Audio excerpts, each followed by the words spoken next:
오늘 함께 보실 말씀은 사도행전 19장 17절부터 20절 말씀입니다.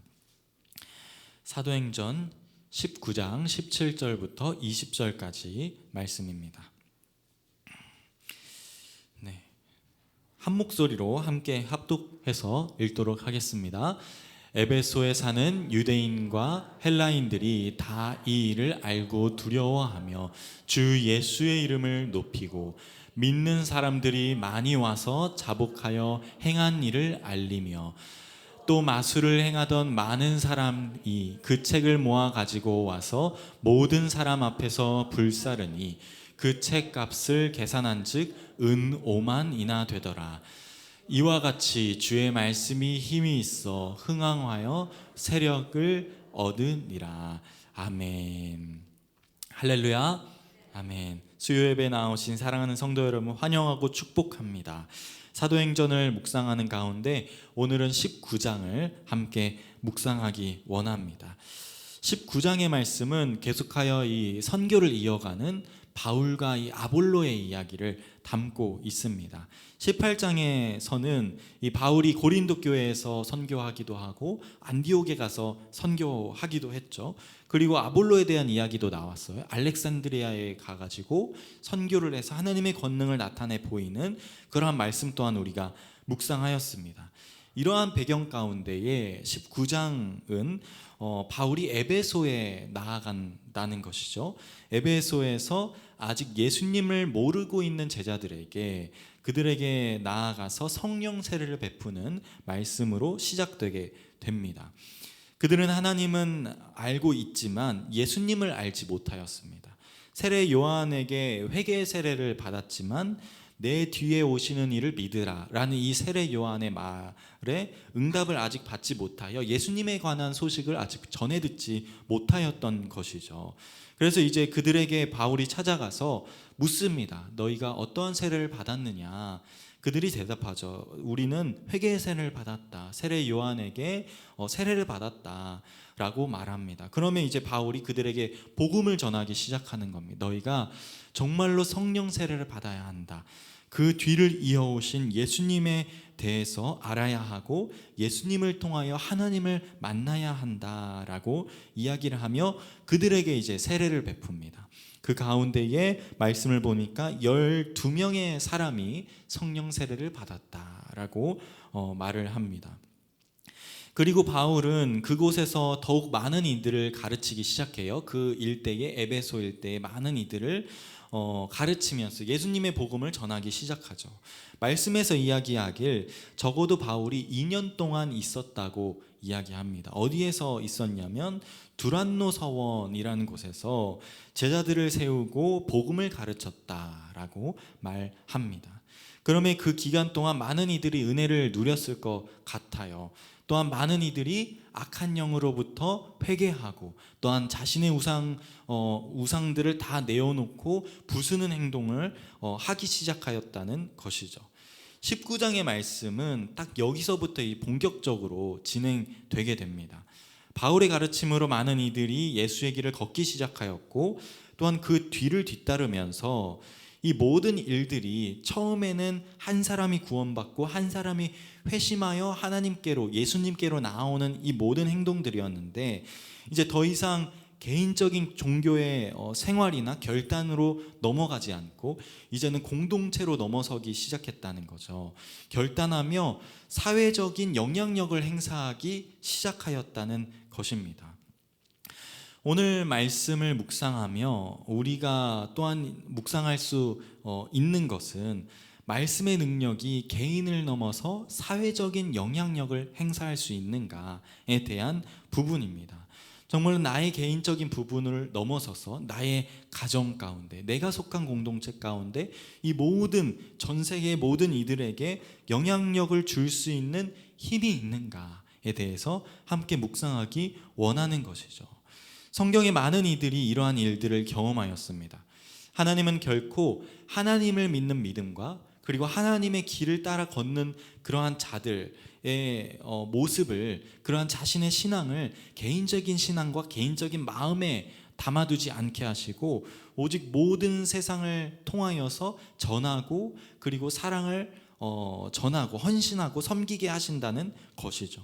하나님의 때가 되면 택한 백성들을 부르셨고 그들이 준비되지 않았다고 할지라도, 그들이 그렇게 고백했다고 할지라도 하나님은 그들의 능력을 통해서 행하지 않으시고 하나님의 능력으로 덧입혀 주셔서 사회적인 영향력을 행사하게 하는 그러한 일들을 하셨다는 것이죠. 대표적으로 하나님의 말씀으로 살아가려고 했던 이스라엘 왕들을 우리가 살펴볼 수 있을 것입니다. 요시야라는 왕이 있었죠. 율법책을 발견하고 요시야가 어떻게 했습니까? 자신의 옷을 찢기 시작했어요. 너무나도 비통한 마음 가운데 하나님의 말씀으로 우리가 이렇게 살아가지 않았구나 라고 생각하며 신하들을 다 모으기 시작합니다.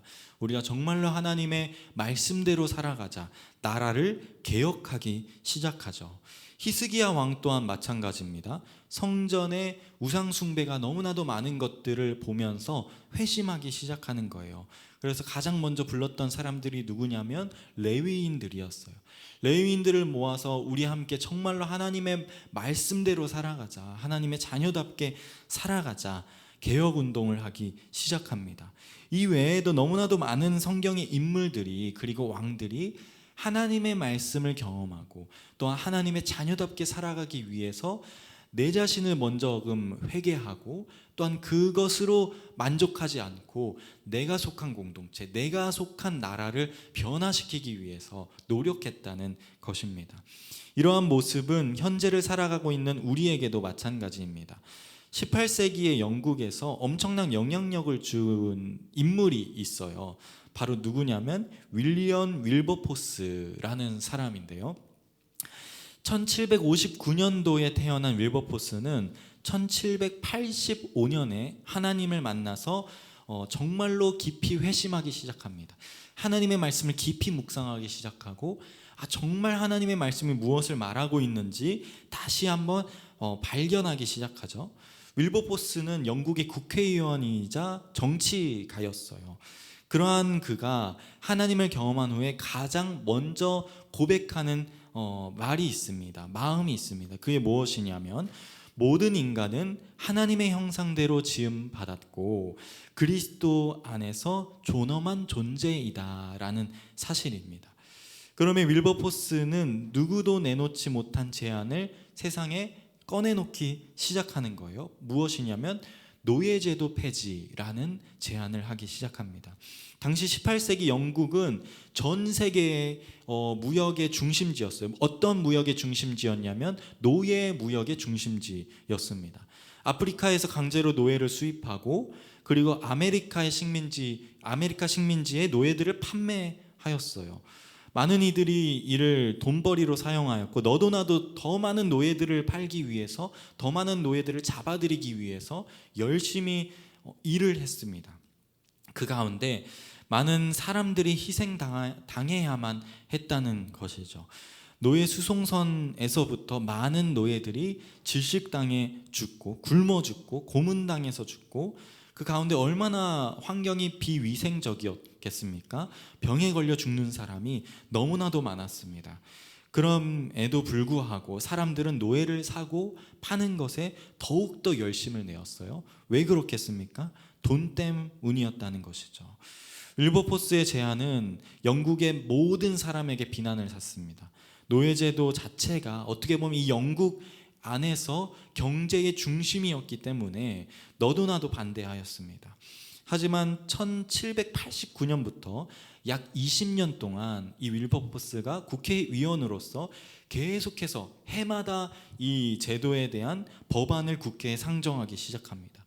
수차례 부결되고 그리고 또한 억압당하고 핍박당했지만 그럼에도 불구하고 포기하지 않았다는 것입니다.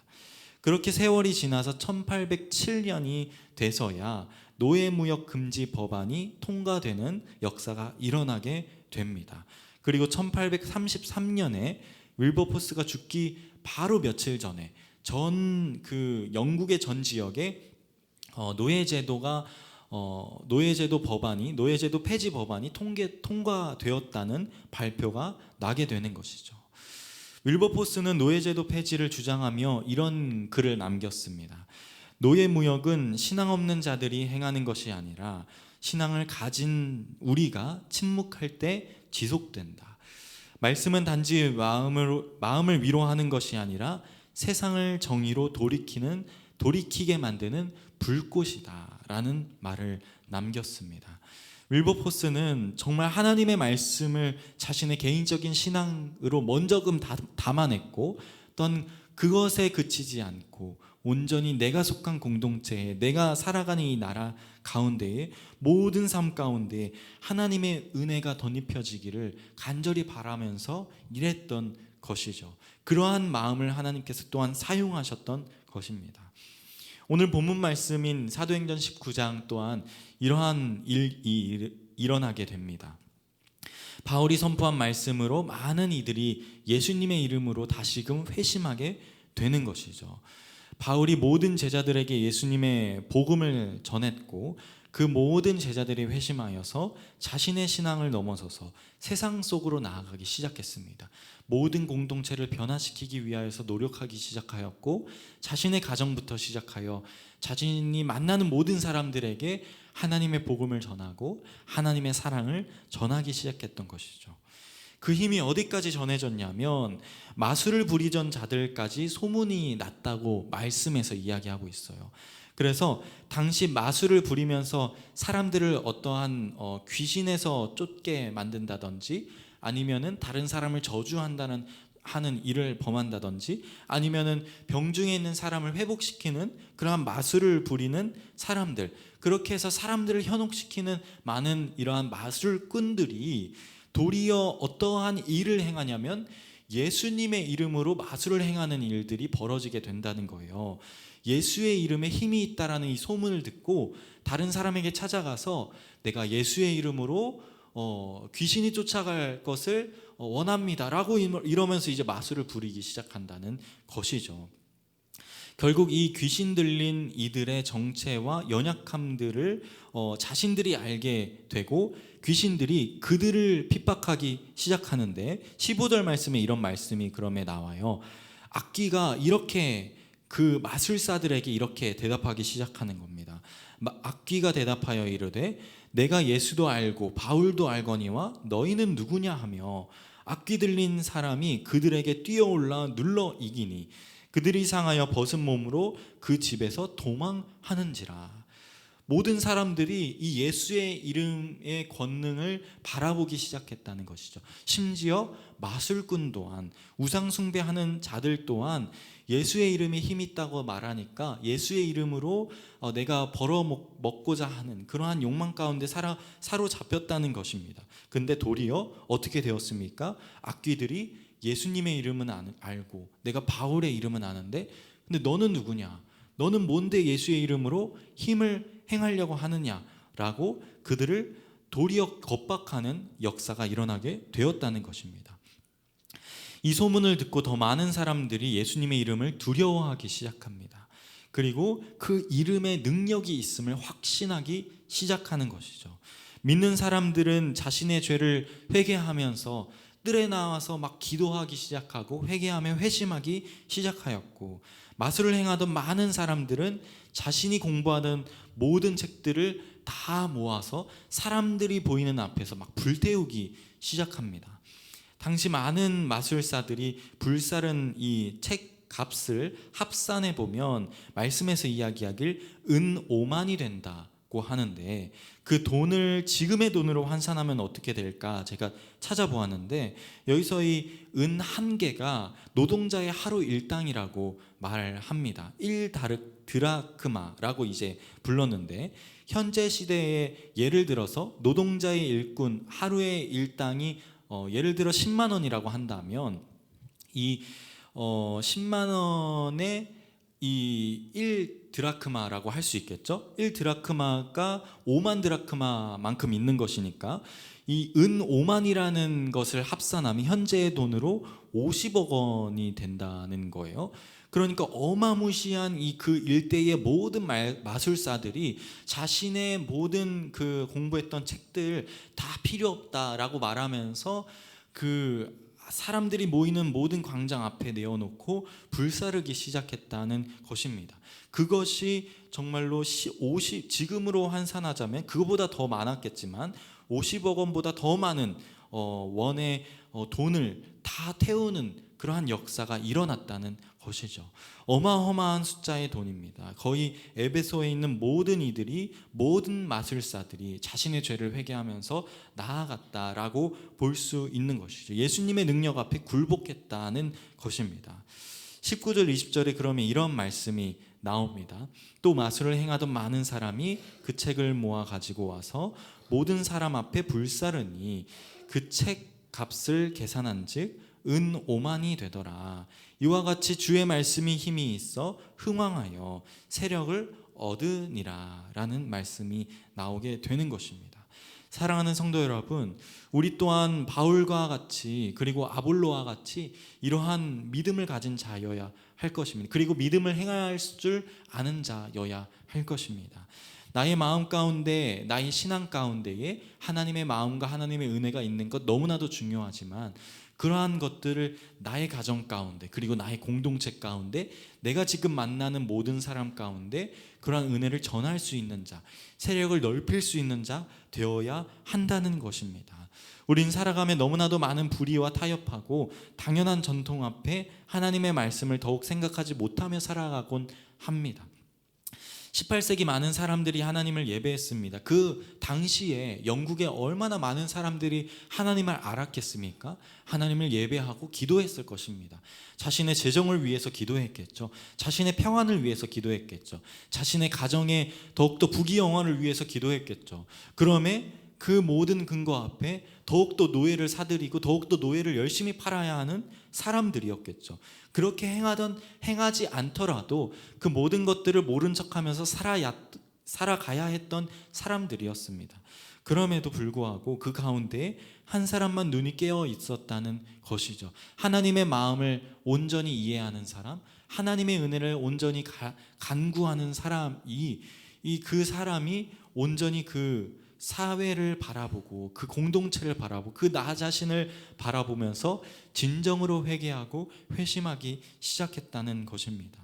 세상의 권력과 또 나에게 너무나도 현실적으로 다가오는 그 문제 앞에 감히 아무도 건드리지 못하는 문제이지만 그럼에도 불구하고 하나님은 사랑이신데 하나님은 이렇게 살아가길 원하지 않으실 텐데 하나님은 그 사람 나를 사랑하는 것처럼 그 사람도 사랑하실 텐데 왜 그 사람이 핍박당하기를 억압당하기를 내가 바라보고만 있었지라고 생각하면서 그 사람에게 다가가기 시작하는 것입니다. 사랑을 전하기 시작하는 것입니다.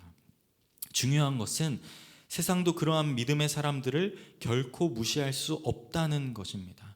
처음이 핍박할 것이고 처음엔 억압할 것입니다. 조롱할 것이고 무시하며 도리어 우리에게 나아올 것입니다. 하지만 결국 세상 또한 하나님의 말씀 앞에 하나님의 능력 앞에 굴복할 수밖에 없다는 것이죠.